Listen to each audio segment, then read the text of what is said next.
Across continents and cultures, creativity takes countless forms.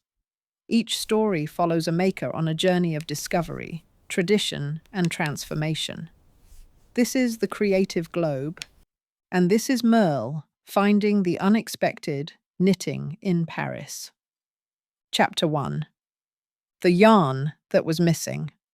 I never dreamed that my knitting hobby could be so exciting, bordering on dangerous.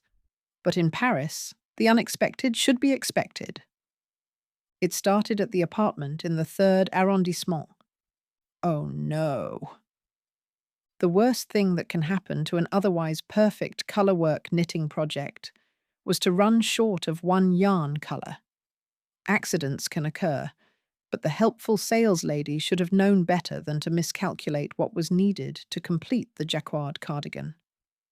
Frustration and tears beckoned. Anger followed. It was for that reason that same afternoon, with knitting bag in hand, Merle made her way with determined stride past the Rue de Rivoli, crossing the Seine onto Ile de la Cité. She glanced over at the flower market stalls, in classic green, as she stayed focused on her destination. Soon she was walking past the newly renovated Notre Dame, and onward, past the Musée de Cluny. She was familiar with the path that led to Fil pour Tout, her favourite knitting store. "Bonjour," she exclaimed as she entered the warm and fragrant shop, acknowledging her own presence. "Ah, bienvenue, Madame Merle. How very good to see you." Merle's prior annoyance immediately dissipated as Charlie, the proprietor, hastened to accommodate her customer. "I am happy to see you. And voilà, you brought your project with you." "I did, but I have a terrible problem. I don't have enough of the merino silk in seafoam green. I'm running out. I can't finish my sleeves." It was patently obvious Merle was holding back her rising temperature. "Oh, my dear, I am so sorry." The expression on Charlie's face conveyed more than distress. It carried a quiet fear. "Mon Dieu. I hope we have more yarn in that colour." "Please take a seat," she said, motioning Merle to a cosy corner where 3 other knitters were concentrating on their projects. "I will bring some tea, and we will sort this out." Nearly 15 minutes later, Charlie returned, practically glowing, presenting 2 lovely balls of exquisitely soft yarn, identical to the ones Merle needed. "What a relief. I didn't know what I would do. Would you mind if I continued working here?" "Not at all. In fact, I will introduce you to my other knitters, Amélie, Marie, and of course, Henri." They exchanged pleasantries in both English and French and commenced working energetically. Merle glanced over from time to time to see what they were working on, and saw a sock project, a sweater, and what looked like a shawl in the works. Any time is a good time when you have the opportunity to settle in and add a row or 2 to a knitting project. The colour work on the sleeves reflected the pattern on the front and back. What was tricky now was securing the floats, the unused strands on the inside of the sweater. Long gaps would be unwise, easily catching fingers when putting the garment on. She considered every change of colour, sipping green tea and enjoying the opportunity to chat. Sometimes, she thought, this was the ultimate reward of her craft. Not the destination, but the journey. Chapter 2. Knitters speak the same language. Henri inquired, "I see the pattern in the sweater you are knitting is a very Parisian motif. Flowers, vines, great colours. Have you interest in other crafts besides knitting?" inquired Henri. "Oh, so many," she replied. "It's amazing how many crafters are not only romanced by one artistic outlet, but magnetized to so many other means of expression." "That's so true," Merle said. "Every time I see a new handmade item, I immediately want to try it. That's why my crafting area at home is so full." "Ha, I have the same problem. Henri laughed. There is no shame in having an inquisitive and productive mind. He paused thoughtfully, while working another round on the cashmere socks he had nearly finished. It was only a short time later, in pleasant camaraderie, that Merle glanced up and realized she had missed lunch. I must have lost track of time, she muttered, gathering her things. Charlie, I need to get going. Can I settle my bill now? Ah, Merle, I am so sorry you had a problem running short of yarn. I will charge you for only one ball. The others brightened immediately. What about us? Do we get yarn deals? Of course, Charlie replied. The next time you create a disaster with your knitting. The group went silent. As Merle prepared to leave, Henri stepped forward to open the door. To her surprise, he followed her outside. I had an idea for you, he said. He fumbled in his pockets and handed her a slip of paper with a handwritten address. There is a place I think you should visit this afternoon, if you have the time. Before she could ask more, Henri was already back inside, closing the door. Strange, she thought. A nice enough fellow. But the address? Definitely strange. Chapter 3. An address that wouldn't let go. I'm not going, she decided 15 minutes later, as she sat quietly gazing at the address in her hand. The sun warmed her back as she sat at her favourite café. A croque-monsieur and a cup of coffee soothed her indecision. To go or not to go. She chuckled at how small her problem really was, until she looked again at the address. With sudden recognition, she realized she knew the area. It was a discovery that made her cringe and changed her mood immediately. Only 3 or 4 blocks away, yet in Paris, a few blocks can change the whole complexion of a neighborhood. I would never want to go to that nasty neighborhood again, she thought. Then she remembered. This was the second time she had heard of this place. When in doubt, she pulled out her knitting and worked a row, weighing the pros and cons. Henri was accepted among the knitters. She had never met a fibre enthusiast she didn't trust. Maybe she should just take a walk to see what this mystery address was all about. Now she remembered. It was probably the first week of her stay in Paris. Not having yet become anchored in this great city, she ventured out one evening with a friendly group of students. Their conversation had eventually turned to their free time activities when one of the girls mentioned crafts and knitting. She looked like the type of person who would prefer hanging out in a less than civilized bar. But this scantily dressed girl's conversation intrigued Merle. She was describing a place not far from their present location. Describing it as an artisan's haven. Chapter 4. Descending below the city. The thoughts of times past fueled her indecision. She finished her coffee, paid the bill, and stood with conviction. She walked away from the safety of the restaurant and toward the poorly lit streets of the address burning in her hand. Why am I doing this? She wondered. The darkness of the area did nothing for self-confidence that was needed to propel her forward. And there it was. The right street, the right number. There was no lighting. Just the dim luminescence from the upper windows facing one another in that canyon of the 2 facing structures. Her steps were hesitant. The bag of knitting was pressed against the front of her jacket, as if to give protection from the unknown.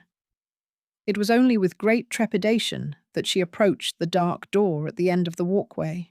She knocked, hoping for no response in the anticipation of an excuse to turn and quickly leave the area. But there was a noise. She jumped in spite of her resolve to stay calm. Calm? In a place like this? There was a clicking sound. It was a door latch, and the heavy opening seemed to have a life of its own. The door opened a few inches like a taunting invitation, and not knowing what else to do, Merle pushed gently and the opening swung wide. She felt slightly faint. There in front of her was a nearly total darkness, but looking into the gloom, she could discern a staircase going down. To what? What am I doing here? I trusted two strangers, and look at where I am. These people were not travel guides, and I'm just a lonely knitter lost in a threatening underground cavern. Merle did her best to calm her nerves and ask herself, am I courageous, or am I a coward? Tightening her arms around her precious yarn treasure, she proceeded step by step down the darkened stairwell. At the bottom, another barricade. Well, she concluded nothing bad has happened. Yet. The only action left was to again knock on the door. The rap sounded hollow. For the second time, she was about to turn around and make for an escape, when a tiny sound came from the door as it opened. Light flooded into the darkened space, and there stood a charming young man, dressed in paint-splashed clothing and wearing a glowing smile. "Hello?" he said brightly. Chapter 5. The Souterrain workshop. The change of atmosphere was stunning. Though the level of conversation was low volume, the rate of productivity appeared to be in high gear. Warm smiles and quiet productivity filled an enormously well-lit room. Painters, sculptors, potters, weavers, spinners, and knitters worked side by side. This was a world away from what Merle suspected was an extension of the famous catacombs of Paris. She was aware of their establishment during the 18th century, and the evolving use of the many miles-long tunnels into makeshift graves for untold numbers of human bones, as well as bunkers during the conflicts of war. But now, the area was an array of arts and crafts spread throughout an enormously well-lit room. "This is the Souterrain workshop," a smiling girl explained. "First-time visitors are always surprised. I was just assisting Michelle with her basket making.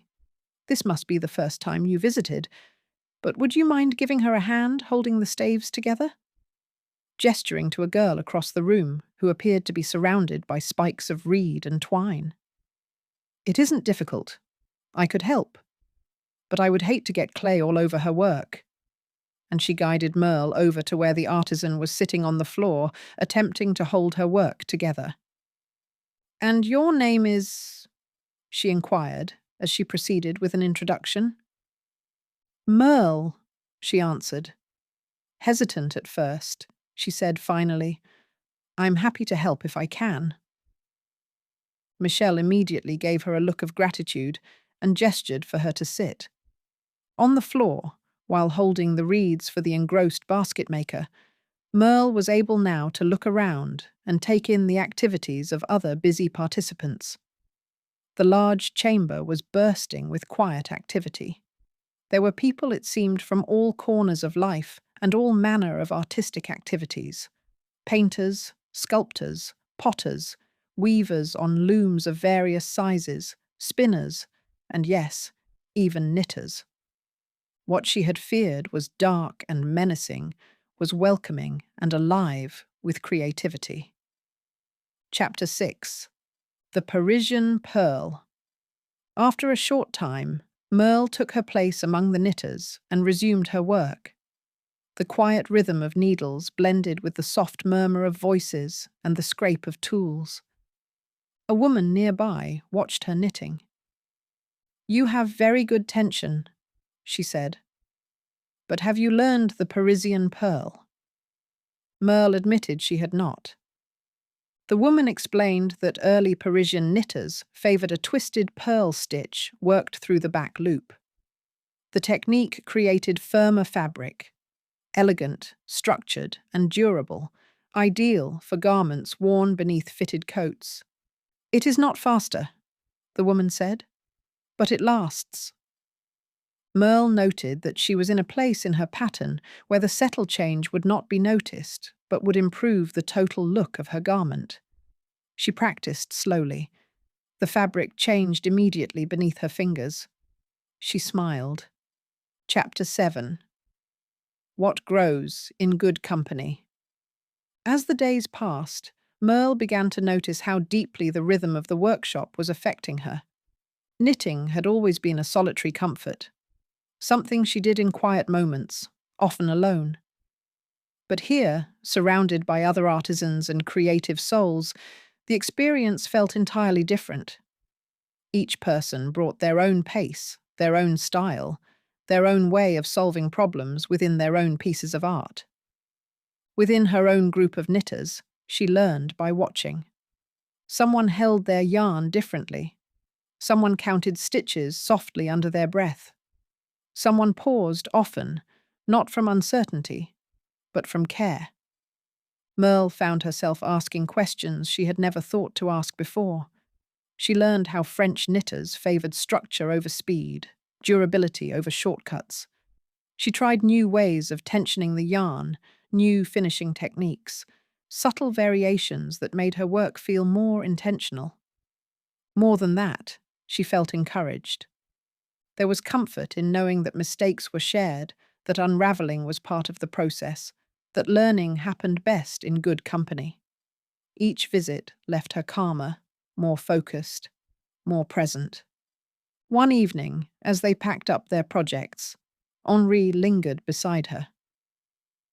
"You should see Paris from the outside," he said casually, "not just from shops and cafes." She smiled. "I thought I had been."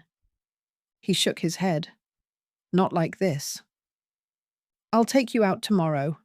I have a small deux chevaux, very charming, very impractical," he added with a grin. "This will be a surprise for you. I'll show you the city properly. Dinner too." Merle laughed, surprised at how easily she said yes.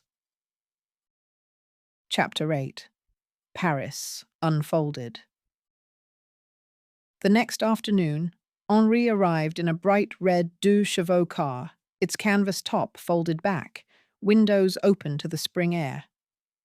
"Ready to ride in my 2-horsepower carriage?" he asked with a smile. She laughed and marvelled at the tiny vehicle as he opened the door for her. As they drove, Paris revealed itself differently, not as a destination, but as a living story. Henri narrated effortlessly, pointing out buildings she had passed without noticing before. That facade, rebuilt after the Revolution. That arch. See how the stone curves? Very early 20th century. That square. Once a marketplace, now a meeting place. He explained that guiding was his daytime work. He loved teaching people how the city had grown layer by layer, shaped by ambition, conflict, and creativity. The wind carried laughter, music, and the hum of traffic. Merle felt unhurried, open, alive. Later they ascended the Eiffel Tower as the sun began to lower, the city glowing beneath them. Over dinner at the top, she gazed out at the rooftops, the river, the endless geometry of Paris. "It's funny," she said quietly. "I came here to knit."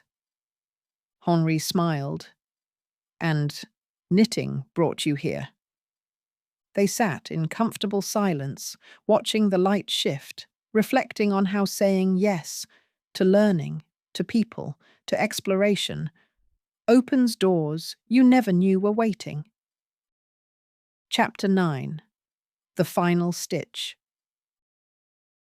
2 days later, Merle returned to the Souterrain workshop with a sense of purpose.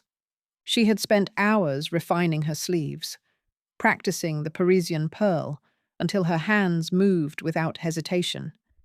She had unraveled rows, redone transitions, adjusted tension again and again until the fabric felt exactly right.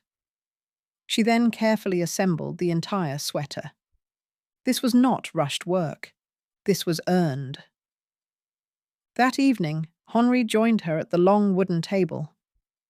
"I finished something important," he said quietly, unfolding a delicate lace shawl. It was breathtaking, intricate, airy, and impossibly precise. 4 months, he said. "Every evening after work. Lace teaches patience. You cannot rush it." He smiled. "The shawl is finished, but the time spent making it, that is what stays with you." They sat together as he picked his new project, friends now, sharing silence as much as conversation. An hour later, she completed the final stitches, weaving in final loose ends, both of them quiet, fully present. She slipped on the cardigan. The Parisian Purl gave it quiet strength. The colorwork flowed effortlessly. For a moment, the room was still as people noticed. Then applause rose, warm, genuine, celebratory. She hadn't just finished a project, she had grown into it. She had come to Paris thinking her goal was to finish a sweater. Instead, she had finished a chapter of herself. Chapter 10. Threads that Continue. On her final morning in Paris, Merle folded the sweater carefully into her bag. Each stitch carried the weight of time, evenings underground, shared lessons, patience learned slowly. The city had given her more than yarn or technique. It reminded her that the journey itself is the craft. As she crossed the Seine, she wondered where her needles might take her next. The world, she knew now, was full of threads waiting to be found. Thank you for listening to The Creative Globe. If this story inspired you, subscribe for more creative journeys around the world. A new adventure awaits.